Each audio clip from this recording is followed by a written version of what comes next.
आदरणीय श्रोता बंधुओं, आज मैं आपके सामने जीवों के प्रति करुणा के भाव से व्याप्त होकर एक अर्ध पद्य की रचना सुनाना चाहता हूं, जिसे आप ध्यानपूर्वक सुने। कोई लौटा दे हमारे वो बचपन के दिन, जब आंगन में छोटी सी गाय की बछिया खेला करती थी। रस्सी खुली रह गई तो धमा चौकड़ी मचाती थी, जिसके पैदा होने से घर में खुशहाली आती थी और उसकी माँ चारा चरते चरते रंभाती थी। ज़्यादा दूध तो नहीं होता था, पर हाँ, घर के बच्चे खुशी खुशी पीते थे। घर की माताएं सेवा करती थीं और सभी खुशहाली से जीते थे। कहाँ चले गए वो दिन, कोई लौटा दो हमारे बचपन के दिन। कहाँ खो गए वो दिन, जब घर में गाय का मान था। गोबर से लीप देने पर कच्चा फर्श भी आलीशान था।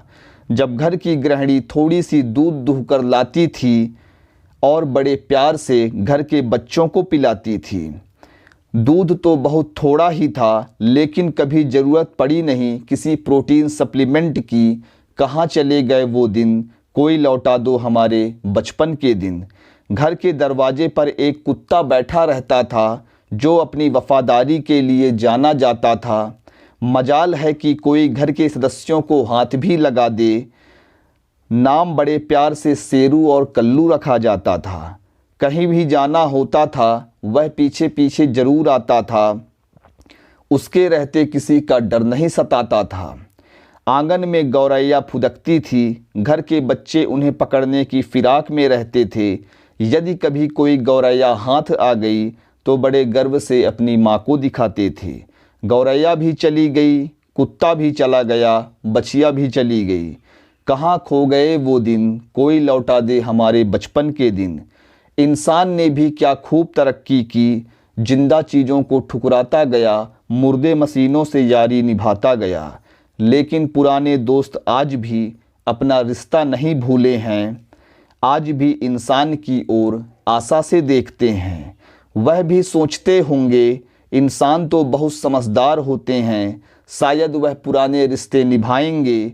लेकिन वह क्या जाने, इंसान तो समझदार होते हुए भी सबसे बड़ा पागल है। वह मंगल पर जाना चाहता है, पृथ्वी को रौंद कर ब्रह्मांड में जीवन तलाश रहा है, पृथ्वी को मौत देकर। कहाँ चले गए वो दिन, कोई लौटा दे हमारे बचपन के दिन। मेरे आदरणीय श्रोता बंधुओं, इस अर्धपद्य की रचना मैंने जीवों के प्रति करुणा के भाव से की है।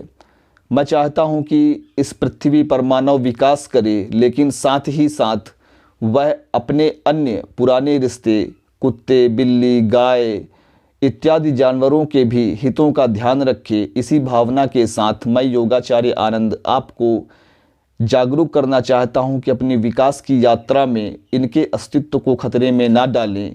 इनके भी रक्षण, पोषण, संरक्षण का आप मन में संकल्प करें। यदि यह वीडियो आपको अच्छी लगी हो तो लाइक, कमेंट और शेयर करके जनता तक हमारे संदेश को अवश्य पहुंचाएं। जय हिंद, जय भारत।